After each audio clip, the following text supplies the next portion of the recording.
bem-vindas ao primeiro episódio do nosso podcast. Hoje vamos discutir um problema que afeta milhares de pessoas do plano piloto: a Lei do Silêncio e seus impactos dos comerciantes, moradores e quem usa serviços da capital.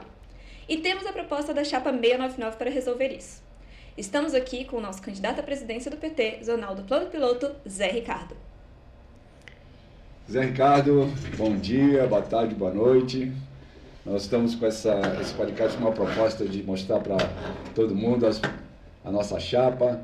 Eu gostaria que você falasse um pouco sobre alguns eixos, como a ocupação do espaço comum do plano, a Lei do Silêncio, como a Júlia falou, e a economia solidária, e o que você acha desse processo que a gente está de inovação e mobilização do PT em cima de processos eleitorais, democráticos, uma democracia interna muito importante para o partido e para a sociedade.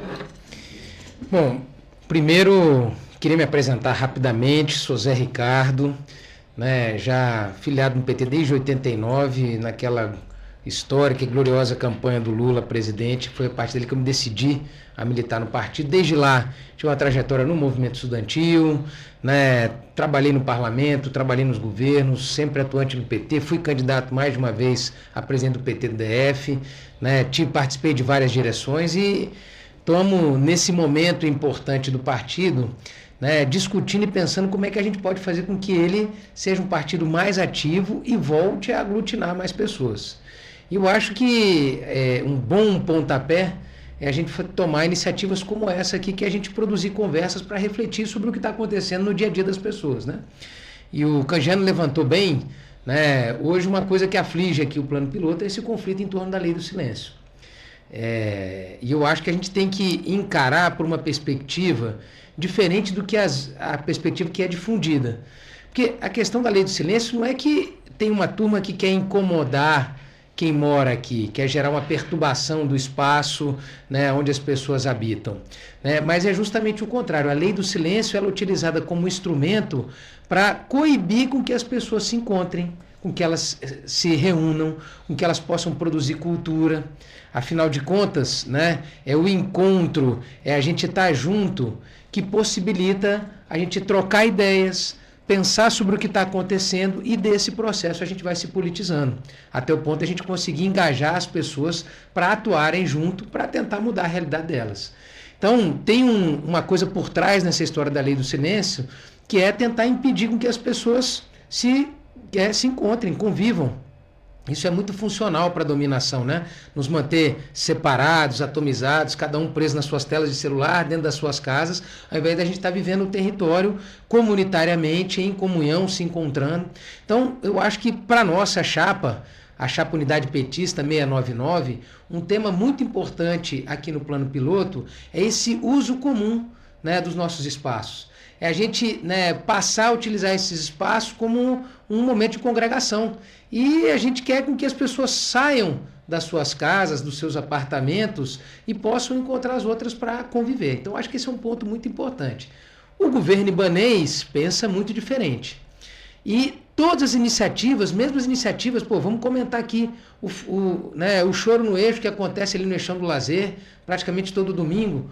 O ibanês queria proibir que acontecesse isso. Ali não tem perturbação da ordem, não atrapalha os vizinhos, mas é um espaço que, além de fazer com que as pessoas encontrem, além de produzir cultura com os músicos aqui da cidade, ele também possibilita o quê? Uma economia girar. Tem gente que vende ali, tem uma alimentação diferente, nós temos ali, né, vários truques ali, né, food trucks que estão vendendo coisas. Então, é muito importante, não só nessa dimensão, né, do encontro, como da dimensão, né, da economia.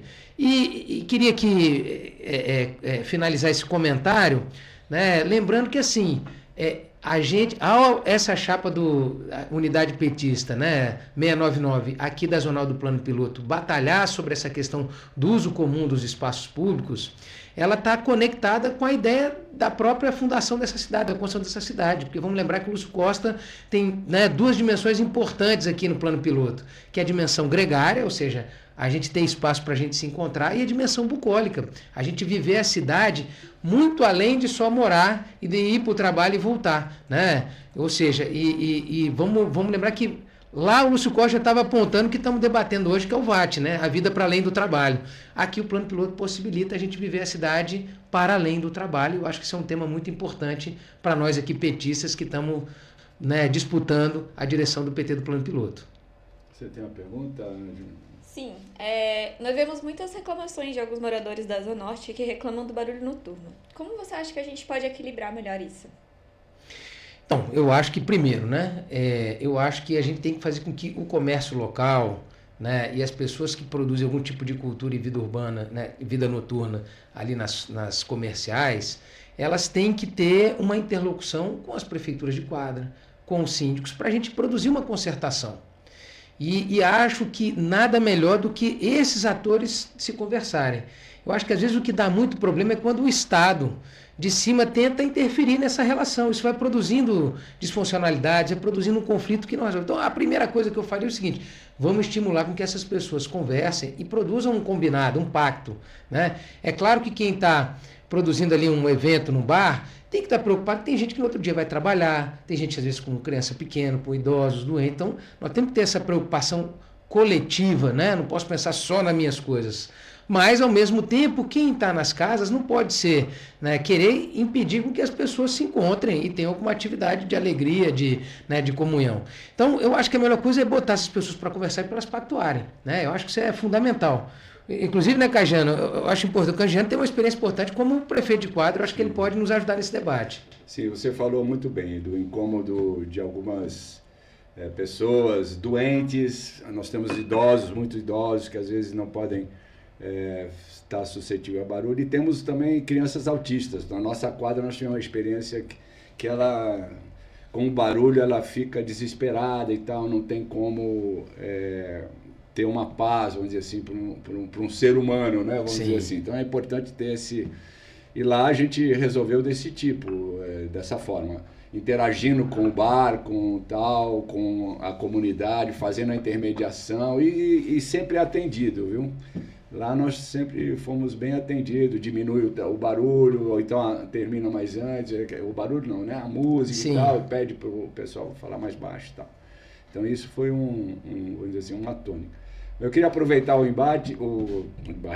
debate para poder colocar a questão desse uso comum, né? De como você vê, por exemplo, os exemplos que a gente tem de uso comunitário, né? Da relação plano piloto e outros municípios com o campo, com a agricultura familiar, a Feira da Ponta Norte e a mesma feira em outras localizações, são espaços de interação, e a economia solidária aqui perpassa tudo isso. Eu acho que você tem uma concepção bastante interessante ouvindo o debate, eu queria que você colocasse. Canjano, e eu acho que você começa puxando uma coisa importante, né? Porque assim, a convivência no plano piloto não pode estar pautada só pela vida noturna, né?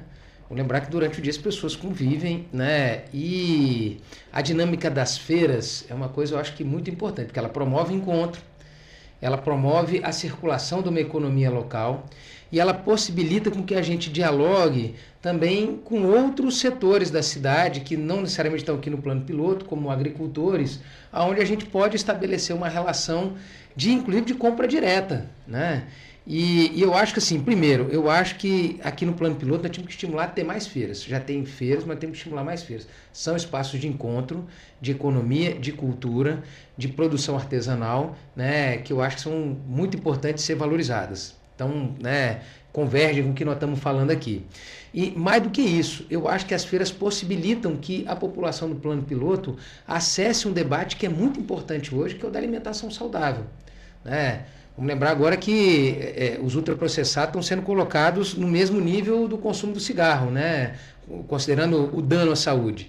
E, para além disso, né, não só a questão da saúde, né, essa dimensão da produção orgânica, da produção com, né, agricultores da agricultura familiar ou da reforma agrária, nós estamos estimulando uma distribuição, né, econômica importante. Porque nós não estamos comprando dos grandes, né, fornecedores que compram muito barato, são intermediários e vendem para a gente caro. A gente pode eliminar esse intermediário que já são muito poderosos, já tem uma concentração de renda, e a gente pode estabelecer uma relação direta. Tem um projeto muito interessante que é chamado CSA, são as Comunidades de Solidariedade e Agricultura. E é um esquema muito interessante, né? Como é que eles fazem? Tem agricultores da reforma agrária, são assentados, fazem uma produção orgânica e como é que funciona? Você cria um núcleo de pessoas, de 30 famílias, 30 coagricultores, que eles chamam, que financiam a produção desse agricultor. Então, todo mês, cada parte dessa comunidade faz uma contribuição financeira, essa contribuição financeira financia esse agricultor a produzir alimentos para essa comunidade. E aí, toda semana, esse agricultor traz uma cesta de orgânicos para cada membro que participa dessa comunidade. Então, toda semana a gente tem uma produção orgânica, ou seja, sem agrotóxicos, saudável. Nós estamos distribuindo renda, nós estamos garantindo emprego para aquele agricultor e estamos garantindo que ele seja melhor remunerado, porque ele não está sendo explorado, ele está recebendo diretamente da gente, não tem intermediário. E você cria uma relação afetiva com aquele alimento que está produzindo, né? Você vai lá, visita a produção dele, vê como é que eles estão fazendo. Então você tem aquele vínculo com a comida que tá sendo produzida, não aquela alienação, né? Que as pessoas discutem, que a gente só vai lá na prateleira, no supermercado, tem criança que não sabe nem de onde vem o leite, né? Não vem da vaca, né? Acha que aquilo, né? Não sabe de onde a comida é produzida. Essa alienação hoje é uma coisa horrível, né? Então esse vínculo com a agricultura, né, lá da reforma agrária e a gente eliminando esse intermediário, acho que é muito importante. Então a gente poderia estimular várias comunidades, de solidariedade e agricultura, várias CSAs, que é uma forma de politizar as pessoas sobre o alimento, é uma forma de fazer que elas consumam de maneira mais consciente e a gente promove uma economia importante. Mas eu queria finalizar aqui comentando uma terceira coisa. Eu acho que, para além disso, dessa dinâmica, a gente pode também criar um debate de agricultura urbana. O plano piloto, ele pode criar uma dinâmica de soberania alimentar. Nós temos aqui muitos jardins que já têm muitas frutíferas, nós podíamos estimular isso. Nós poderíamos ter agricultura urbana aqui, hortas comunitárias, estimular hortas de cheiro, para o cara pegar um temperozinho ali na quadra dele para ele cozinhar. Isso é uma dimensão, uma relação importante com o ambiente. Então, eu acho que isso é uma coisa que a gente poderia trabalhar mais, a questão da agricultura urbana. E aí, isso tudo vai se consubstanciando, vai se fundindo com a ideia de economia solidária. Uma economia que é feita por nós, para nós, e que distribui renda de maneira justa e igualitária. Então, acho que esses são aspectos importantes do PT do Plano defender aqui no plano piloto. E, claro, se a gente for eleito, essa chapa aqui tem um compromisso de estimular com que isso aconteça no plano piloto. Muito bem. Eu acho que essa linha de economia solidária e de ocupação do espaço comum é muito importante para o plano piloto. A gente precisa tirar essa coisa do corre, do trabalho e tal, para poder ter uma atividade comunitária. Essa é a batalha que a gente tem nas quadras, inclusive com eventos culturais, né? Eventos culturais que a gente pode estar aumentando. Por exemplo, a nossa quadra, nós temos campeonato de basquete, campeonato de futebol, tem escolinhas, tem beach tênis. A gente tem uma quadra privilegiada, mas ela... E já está mexendo na economia, porque o cara que dá aula lá do beach tênis, dá aula que você está... Pois é, já está. E tem futevôlei também, porque tem uma quadra de areia. Mas se você perceber, o plano inteirinho tem esses espaços que já foram planejados do plano diretor por Lúcio Costa, né? Que é justamente para isso, para você ter atividades esportivas, culturais, nas quadras, né? Não só comercial e não só de trabalho, vamos dizer assim. Né? E eu acho assim, viu, Canjiano, acho que nós precisamos aproveitar a experiência, não só sua com a sua quadra, mas de outros prefeitos petistas que tem uma vivência prática no dia a dia, sabe o que é ali estar administrando a quadra, a relação com os síndicos, com aqueles moradores. Eu acho que tem muita experiência boa que nós podemos consolidar. E acho que o PT do Plano pode discutir um modo petista de governar as quadras, né? Sim. Com uma pegada sustentável, com uma pegada da cultura e da convivência, sim, com uma pegada, entendeu, de mais participação popular e democrática dos moradores, né? Produzindo esses vínculos comunitários, assim, não é o Estado que tem que intermediar a relação dos moradores com o comércio, Nós mesmo, essa experiência que você relatou, o Canjano é importante isso. Pô, a gente foi lá, a gente conversou. E juntos podem produzir soluções, porque eu já vi em quadros o pessoal, cara, aqui está com muito... Vamos criar um isolamento verde, vamos plantar árvores com uma massa mais densa que ajuda, vamos fazer algum tipo de mudança aqui que você direciona mais para ali, para fora, não tão voltado aqui para a quadra. Então a gente pode ir pensando soluções próprias ali da comunidade que vão fazendo arranjos solidários e que permitem uma convivência mais saudável, sem, né, gerar uma lógica egoísta de incomodar quem é morador, mas ao mesmo tempo eu não inibir o convívio comunitário, coletivo, cultural das pessoas da quadra. Então acho que, né, esses são arranjos importantes da gente desenvolver, né? Tem uma coisa muito importante, que nós temos a UNB aqui perto. Nós tivemos um convênio com a UNB, mais com um professor de educação física que tem uma turma que faz jogos. E a gente então colocou um evento que chama Comunidade Brincante. Aí com a pandemia tal, deu uma parada, mas a gente vai continuar. Essa comunidade brincante é assim, ele traz os alunos dele, né, para incentivar e monitorar jogos com as crianças. Qual é o objetivo? Interação com os pais, porque são crianças desde pequenininha até uma pré-adolescência, vamos dizer assim. Aí tem brincadeiras de teias de aranha no parquinho, de pinturas dos rostos, de andar com aquelas latas e tal, como se fosse perna de pau. Muito tem um legal. Futebolzinho, tem um bet. E no final tinha um campeonato de aviãozinho de papel, sabe? E tinha também, assim, quem jogava dama ou xadrez, viu? Júlia. A Júlia é mestra de xadrez. Tinha também, a gente fazia um campeonato relâmpago, rápido, né? E com música, e ia mais ou menos uns 30, 40 alunos para fazer a monitoração de tudo lá. Então é uma coisa que a gente pode fazer outros convênios também, né, com a UNB. Tem vários setores que poderia, cultural, esportivo, que a gente poderia estar E eu sinto que até na arquitetura também, nós temos algumas professoras, por exemplo, temos a Elisa Andrade, que é urbanista e trabalha com soluções baseadas na natureza e economia solidária. Ela tem uma grande capilaridade com esses setores. E temos a Rosana Stockler também, que ela trabalha com conforto sonoro, que eu acho que dá para conciliar bem essas duas áreas. Essa crítica a gente tem. Tem muita gente aqui com muitas ideias e soluções que às vezes a gente aproveita pouco. Acho que esse é um desafio para o PT, né? A gente voltar a ter essa inteligência coletiva. Nós temos um monte de gente aí, inclusive próximo ao PT, são dessa nação petistas, alguns filiados, outros não filiados, mas a gente pode, né, filiar. Mas nós temos uma inteligência coletiva, né? Se a gente consegue congregar isso, a gente pensa muitas coisas importantes. É isso, soluções baseadas na natureza, né? O Canjano toca aqui nessa questão do convívio, ou seja, nós vivemos uma sociedade hoje onde as crianças ficam presas nos apartamentos, ficam presas na tela, consumindo o tempo, não vivem mais a cidade, não vivem mais, né, as brincadeiras, que são coisas importantes para a infância.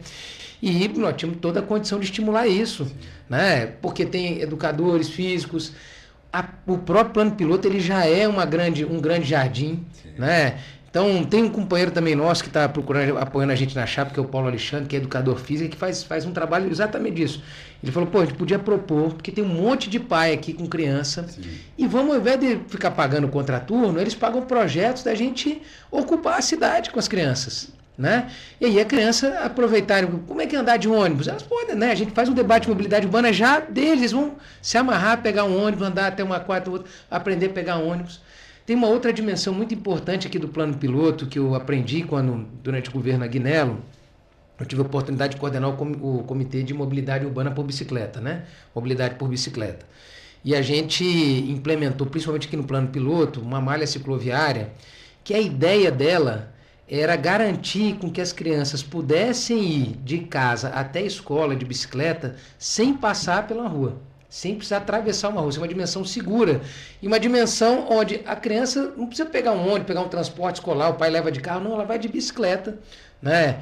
E a gente desenvolveu em algumas outras cidades, mas poderíamos ter desenvolvido aqui no plano piloto. A escola tem um monitor que vai de bicicleta, vai pegando as crianças de bicicleta e eles vão junto, aprendendo a andar de bicicleta na cidade, que é um desenvolvimento psicomotor, aprendendo a mobilidade, como é que sinaliza, a segurança, fazem uma atividade física. Essas crianças, na medida que elas crescem, eu dou autonomia para elas, não precisam depender de um Uber, de um pai para levar, ela pode pegar a bicicleta e ir lá resolver uma coisa e voltar, é saudável. Então tem um conjunto de dimensões que a gente pode explorar, né, que a gente, que é isso que você comentou, né, que poderiam, então, é um potencial imenso a ser aproveitado nessas quadras. Vou trazer aqui para você, nós temos PECs, que são pontos de encontro comunitário, que são aquelas academias de idosos. Sim. Só que são muito mal utilizadas ou não são utilizadas. Então a gente está com alguns projetos na quadra, que eu acho que é interessante, que talvez a gente possa aprofundar, de ter professores de educação física dando aula para idosos, para mostrar como funcionam os equipamentos, qual é a utilidade deles funcional para ele, para o corpo dele, para ele, né, manter. E para as escolas também, elas usam os equipamentos públicos de educação física. Você pode notar que são poucas as escolas que têm dentro do seu quadras e tal. Ou se tem uma quadra, é uma quadra muito pequena, então se usa os equipamentos públicos de uso comum, né? E fazer também educação física não só na quadra poliesportiva, Sim. mas também nas PECs, para mostrar também que a criança e o adolescente ele se apropria desse espaço, porque hoje quando isso não acontece, acontece o contrário, o vandalismo, de você quebrar os equipamentos, né? Então é uma coisa também que entra nessa linha. Cara, aí que você está preocupado. Você tocou num ponto que eu acho muito interessante, que é essa apropriação comunitária do espaço comum, do espaço público. Que realmente é isso. Eu lembro o projeto ali do açougue cultural, do Tibone, e o que é o comentário interessante na conversa com eles? Eles colocam uma estante com livro, né, nas paradas de ônibus, colocam uma caneta lá para anotar. Gente, não some nem a caneta. As pessoas não levam nem a caneta porque tem um respeito por aquela atividade que é voluntária, cultural, né? E o pessoal comenta justamente o seguinte: se fosse uma iniciativa do Estado, porque o Estado, né, tem vários problemas, às vezes ele é injusto mesmo, então as pessoas já reagem àquilo e vandalizam e quebram, né, porque ela não sente que aquilo é de fato uma coisa sua, foi construída com o seu dinheiro, né? Mas na medida que você tem uma apropriação comunitária, aquilo faz parte, aquilo é defendido, é cuidado, né? Então acho que essa é uma dimensão muito importante. O Tibone relata isso. E esse vínculo, né, é importante. E uma outra coisa que você comentou que eu acho muito importante, que era assim, para a gente do PT, nesses tempos de disputa política com o fascismo, né, esses encontros, por exemplo, dos idosos, a gente pode lá exatamente estimular com o educador físico e depois a gente faz uma roda um pouquinho, bate um papo da política, como é que está o país, como é que estão as coisas, né? Então, tem muita gente, o plano piloto tem uma população mais envelhecida que a gente precisa voltar a conversar, estimular a atividade física, que é importante, né, para ter qualidade de vida nessa fase da vida. E ali a gente pode utilizar aquele espaço de congregação para a gente falar um pouco da vida pública. Mas o que está acontecendo no país? O que a gente acha disso? Como é que a gente, né? Então, eu acho que é uma iniciativa interessante da gente explorar. E com essa pegada de apropriação comunitária, né? Para que as pessoas sintam ali. E é isso, a gente pode combinar tanto os idosos, né, quanto também as crianças. É isso, né? Campeonato de aviãozinho, né? Bet. Eu diria intergeracional, porque a gente precisa unir a criança, os pais e os avós. Exatamente. Assim, esse é um projeto que a gente tem lá na nossa comunidade, de ter espaços que possa ter esse tipo de interação. Porque às vezes o idoso, ele está, né, aposentado, ele está ali naquele tédio, aí mais solitário, né? E vê uma conjuntura política muito de burnout, né, de redes sociais e cerebrais, sim. Dá muita informação, e ele acaba ficando depressivo, triste. Qual é a melhor maneira de você ter um antídoto com a tristeza e com a depressão?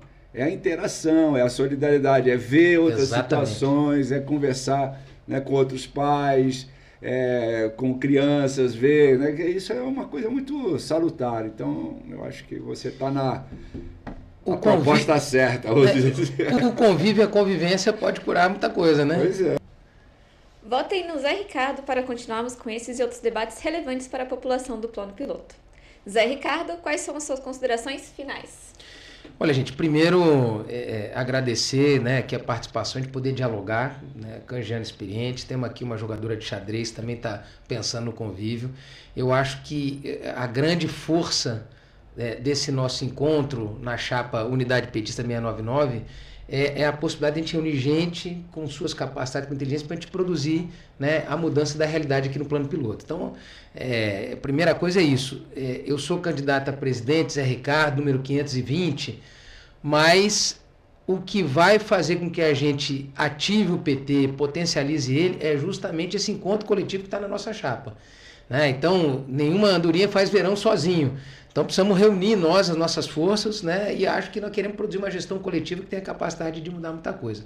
Então, eu queria dizer que a ideia é que, se a gente for eleito, a chapa e a minha candidatura, nós queremos continuar, né, iniciativas como esse podcast, que a gente possa debater as questões do dia a dia das pessoas. E, claro, quero pedir o voto para vocês, Zé Ricardo, 520, Unidade Petista 699, lá no dia 6 de julho, independente de quem que você vai votar, não deixe de votar. Nós precisamos fortalecer o PT, nós precisamos ter muito filiado participando desse processo, para a gente demonstrar para a sociedade que o PT continua um partido ativo, forte e com capacidade de produzir mudança no cotidiano das pessoas. Obrigado. Muito bom.